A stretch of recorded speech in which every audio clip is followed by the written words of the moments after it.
Hello, everybody. Today, I want to start a little journey. I'm not sure how long it's going to take to go from start to finish, but it's going to take several weeks. I want to take you through the decades of Gillette Razors. The Gillette was the founding father of safety razors as we know them today. It wasn't the first safety razor. There was some other safety razors, the kind of shovel head types of razors that used some SE single edge blades that go well back into the 1800s to compete with a straight razor. But really, modern shaving began with King Kemp Gillette creating a DE razor, a double-edged razor and razor blade. And then over the decades, changing the way all of society buys products. Now, one negative aspect might be that before, everybody shaved with a reusable instrument. And what I mean is that everybody primarily shaved with a straight razor. And once that razor was made, you recreated the blade edge. You resharpened it. And there was other razors, the razor that I've recently done some,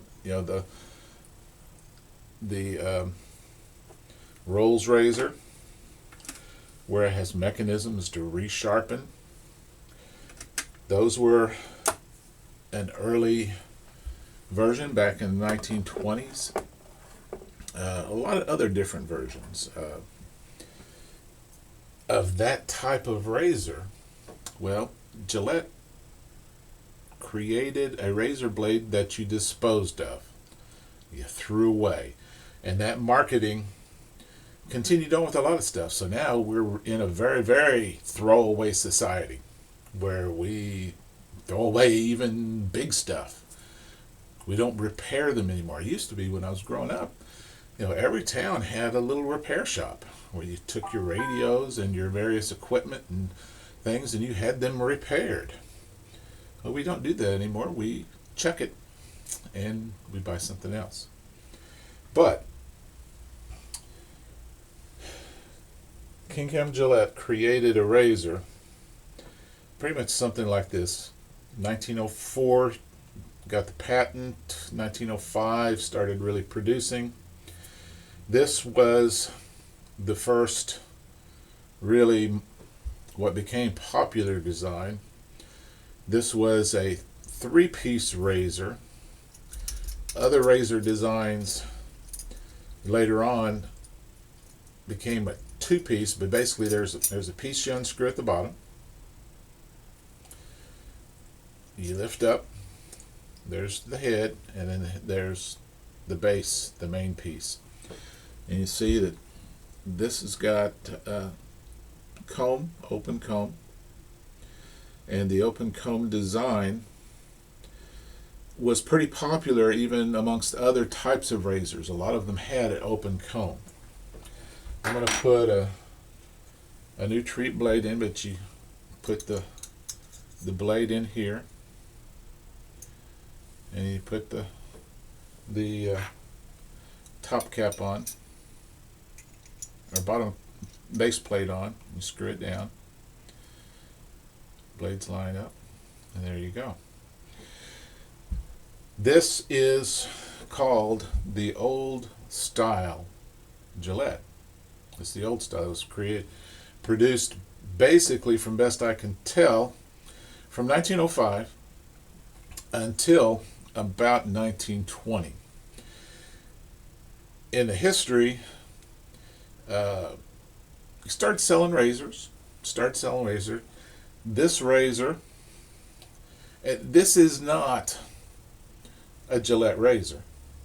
It doesn't have any markings on it whatsoever. It has no serial number whatsoever, but from what I can tell by looking at it, it was a knockoff, and I suspect either French or German, of that original King Camp Gillette 1905 old style. One thing about the old style is that the teeth were fairly pointed, if you can see that. Fairly pointed. And the shaving characteristics of this razor was fairly aggressive, in deference to a later model of the old style, which is this one. This version, and it has the Gillette diamond on it, and I don't know if you can see that, but the design. These razors had no serial number whatsoever, and they were made from 1921 until 1929. So, looking at that first 15 years, no more than that, 25 years, from 1905 until the end of the 1920s, we had these two razors called the old style. And then inserted in the middle was this razor. This razor was known as the new improved Gillette. And if you will look and see, it's got a little bit different base plate. The teeth rounded a little bit more. Hopefully you can pick that up. A little bit more rounded, a little smoother, not quite as pointy or harsh. And this is a serial number on it. The newer version, the original versions had serial numbers. Hit 1921 to 1929, no serial numbers. But this version had a serial number, and this is the 1922 version. Okay. I got some soap going here. I want to show you. In a past video, I talked about how this particular bore brush didn't perform very well. Now, I had a lot of questions about, well, how do you rehab it? How do you get it going? Well, I've been using, I've used clarifying soap to cleanse it, to clean it. Not very much conditioner, and I've been using it and cleaning it in very, very hot water, and it has improved significantly. I guess that whatever coating they did in the dye process where they dyed this did something to the fibers, and just stripping that all off and getting it back to the natural. But I'm gonna put that in water for a little bit. I've got some Mitchell wool fat here that I've been soaking. Get some water on my face. Now I'm going to do a 3-pass shave, and I'm going to do the first pass with the original old style 1905. I'm going to do the second pass with a 1922 new improved, and then the third pass with the 1920s old style, which is the one that's got the hollow handle, and many times they get splits and things, and really hard to find a good one. They had them in gold and nickel plated. This is a nickel plated. Let's get some soap going here. But the original 1905 sold for $5. Now today we think, oh, $5, that's a pretty good price. You got to put it in perspective. If you take into account 2.9898% inflation rate, every year since 1905. In 2016, just not quite a little over a year ago, that equated to $129. So $5 in 1905, it would be the same as $129 today. So those original razors, they weren't cheap. Now they were silver plated for the most part. I think they had a triple silver plate. But in the early part of 1905 up through until World War I, sales just gradually increased. I think the first year was maybe 50,000 they sold, and then they sold another and maybe 100,000 the next year, and maybe another 100,000 the next year, until it got to World War One. And World War One is a significant event in the progression of shaving history, and that's because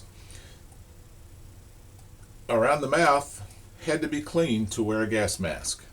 There was mustard gas and various other gases that they used in the trench warfare. So guys had to be clean shaven. Well, you had straight razor, but King Cat Gillette got a contract to sell his razors to the Army. Okay. The shave of this 1905 is fairly aggressive, but is very efficient. It's relatively smooth. But one of the things you have to remember and take into account, they were selling to a population that a lot of them didn't shave every day. If you shaved yourself, you might have time to shave every day. But a lot of guys didn't.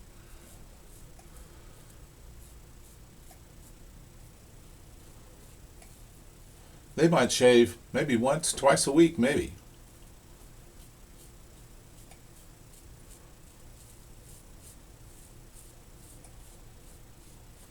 Although not particularly designed to do so, the open comb helped in shaving if a man had a lot of stubble, a lot of long stubble. So in the progression of the teens and up through 1920, almost to 1930, I would say this is the medium aggressiveness of the razors in that time. It's not the most aggressive. The most aggressive's coming up. But nice. The shave was good. It was comfortable. And they were selling to a market that was used to feeling the blade. And with these old style Gillettes, particularly the 1905 version, and particularly the new improved version, you feel the blade.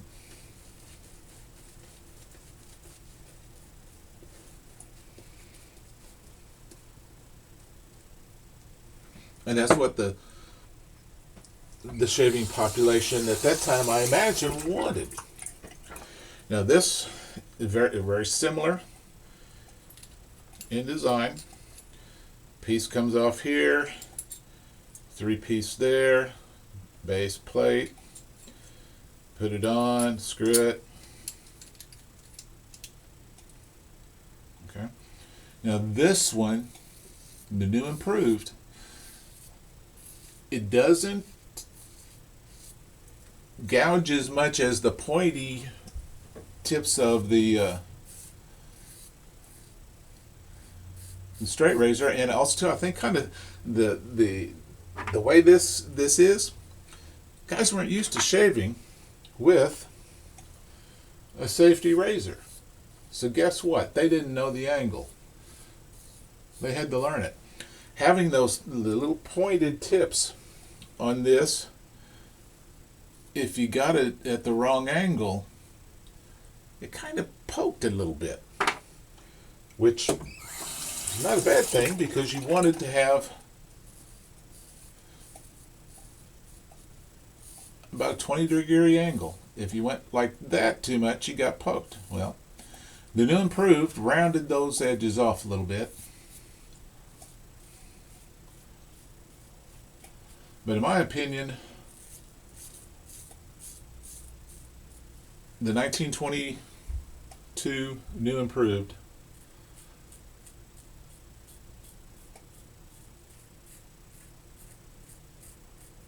it's the most aggressive of the three.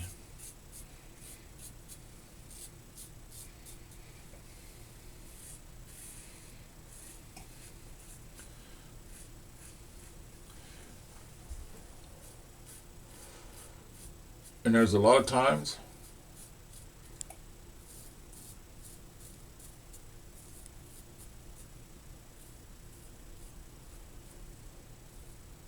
if I rush, and maybe I did it now, I'll get a weeper with this razor. Not so much with the older version, but with the 1922 new improved, I will. It's a very efficient shave, but in comparison to kind of modern razors, I wouldn't call it a super comfortable shaving razor, but just like the rolls and just like some of the other older razors from the 1920s and 30s, a very close shaving razor. Now, the old style in the 1920s is what we know now, kind of classic three-piece. You got your head, you got the cap, and you got the handle. Screw it down.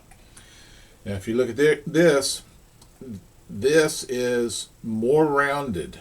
It's general same design, but the tips of the comb is far more rounded and a lot less harsh.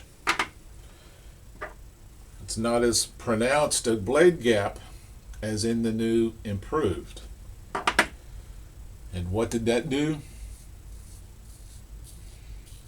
Smoothed out that shave. So basically what you had was you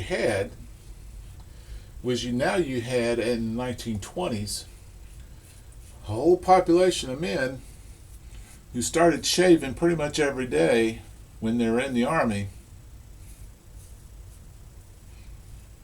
and now they're home and they want to get spiffed up for their gal on the weekend, go out on a date. So this is less harsh, less feeling of the blade, still efficient.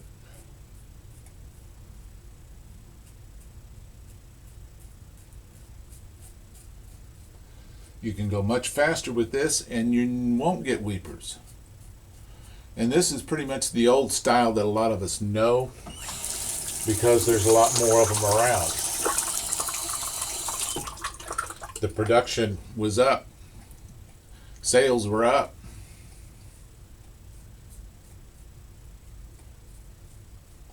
So consequently, there's a lot more specimens of these out there in the market that survive than these.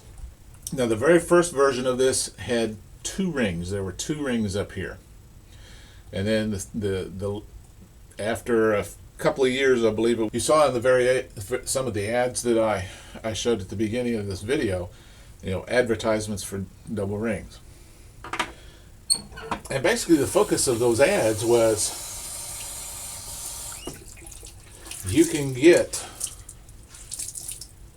a lot of shaves out of a disposable blade. You don't have to sharpen it. It takes less time. The safety factor. Not going to risk getting cut as much. And then there were the ads of send these kits, these new razors to the boys in the army for Christmas. Those type of ads. So Gillette started off with the old style. 1905, 1922, new improved, and 1920s. Okay?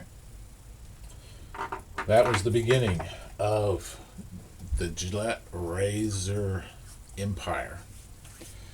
The focus was on reselling the blades.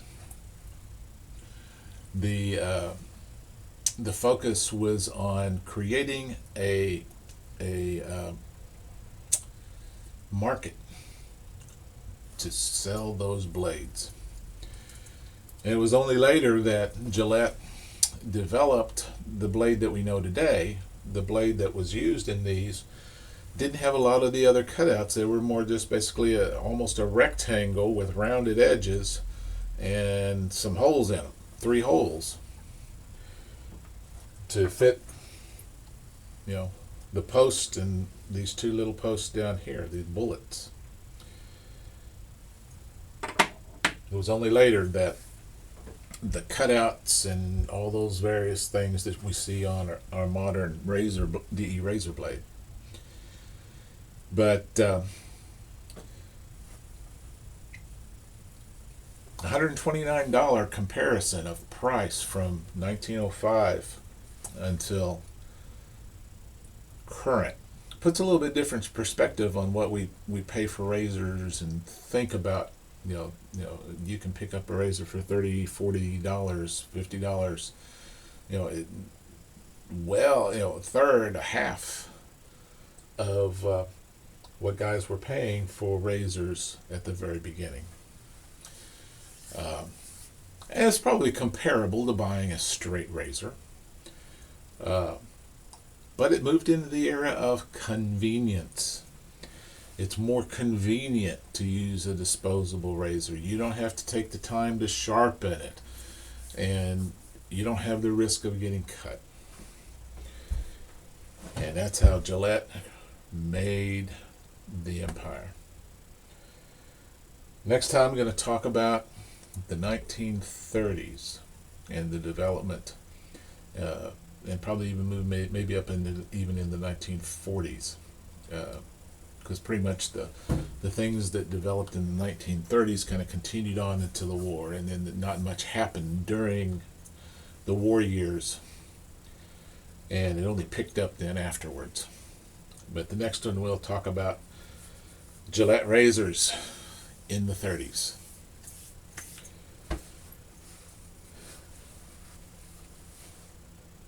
Interesting, one of my co-workers had we talk about various and sundry things, and he knew that I did the YouTube channel, and he said he liked it, and so I gave him a few things, and I loaned him a 1940s Super Speed, and he had a Micro 1, the Weishi razor that he'd gotten at Walmart and gotten a set. And he liked it, but he just hadn't learned how to do it. So I gave him some pointers. And his first shave with that Super Speed, he said, felt really good. So in some respects, a good quality razor, a good well-constructed and well-designed razor, can bump it up a notch or two and make a difference. And the quality and the design of the old style, as it ultimately reached, was pretty top notch. Had its flaws. The handle was flawed in that it split, but I think they did that to decrease the manufacturing costs so that they could produce more of them and get them more out in the public. So, until next time, have some good shaves.